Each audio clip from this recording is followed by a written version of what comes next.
Hello दोस्तों, welcome back to stories by Nini. आज मैं आपको एक भूतिया बिल्ली की कहानी सुनाने वाली हूँ। शादी के कई सालों बाद भी राजेश और उमा के घर पे कोई भी बेबी नहीं था, इसलिए उन्होंने एक बिल्ली को पाला और उस बिल्ली का नाम रखा शैडो। उमा शैडो को अपने बेटी की तरह प्यार करती थी, लेकिन कुछ समय बाद उमा के घर पर एक चमत्कार हुआ और एक बेटे ने जन्म लिया। उमा की एक फ्रेंड थी रजनी।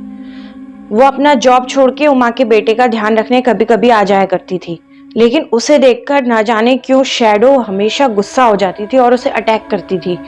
उमा को समझ नहीं आता था कि शैडो रजनी को देखकर इतना गुस्सा क्यों हो जाती है, और जबकि उमा और उसके हस्बैंड जब सामने होते हैं तो शैडो बिल्कुल नॉर्मल बिहेव करता है। एक दिन उमा और उसके हस्बैंड बैठकर ये बात कर रहे थे कि आखिर क्या है जिससे शैडो रजनी के ऊपर इतना गुस्सा हो जाती है। तो उमा के हस्बैंड बोलते हैं कि दरअसल जानवरों को ज्यादा समझ होती है कि कौन कैसा इंसान है, वो ज्यादा अच्छे से पता कर लेते हैं। तो इसलिए हमें एक काम करना चाहिए, जब हम दोनों जॉब पर जाएंगे और रजनी बेबी का ख्याल रखने आएगी तो हम घर में कैमरा इंस्टॉल कर देंगे। उमा पहले तो इस बात के लिए तैयार नहीं होती, लेकिन फिर वो मान जाती है क्योंकि वो इस अग्रेसिव बिहेवियर की वजह से अपनी बिल्ली को नहीं खोना चाहती थी। तो उमा के हस्बैंड घर में हिडन कैमरा इंस्टॉल कर देते हैं। जब वो शाम को घर आते हैं और दिन भर की फुटेज चेक करते हैं तो उन्हें कुछ भी ऐसा अनयूजुअल नहीं दिखता, सिवाय इसके कि रजनी को देखकर ही जो उनकी कैट थी बहुत ज्यादा अग्रेसिव हो गई और उसे काटने को दौड़ी। फिर रजनी ने अपने आप को और बेबी को एक कमरे में बंद कर दिया और जो शैडो था वो बाहर ड्राइंग रूम में ही रहा। उमा के हस्बैंड को थोड़ा अजीब लगा क्योंकि उन्हें पता था कुछ ना कुछ गड़बड़ जरूर है।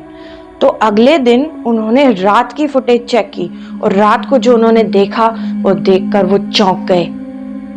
उन्होंने देखा कि रजनी के पास घर की एक एक्स्ट्रा चाबी थी। वो चाबी से उसने घर का ताला खोला और अंदर आ गई रात में।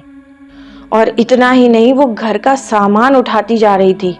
साथ ही उसने ये सामान लेकर एक छिपी हुई तिजोरी में रखना शुरू किया। उमा के हस्बैंड तुरंत भागे भागे गए और वो तिजोरी खोली। उसमें जो उन्होंने देखा वो देखकर वो चौंक गए। उन्होंने देखा उसमें तंत्र मंत्र का सामान था और उसके साथ ही साथ उमा की और उनके बच्चे की भी कुछ चीजें उसमें पड़ी हुई थी।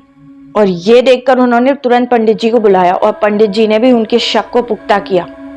खैर, उमा के हस्बैंड ने यह फुटेज पुलिस को दे दी। पुलिस अपना काम करने लगी, लेकिन उमा और उनके हस्बैंड अपने बेटे और अपनी कैट की सेफ्टी को लेकर इतने ज्यादा डर गए थे कि उन्होंने तुरंत वो घर खाली कर दिया। तो ये थी आज की horror story. Thank you for listening.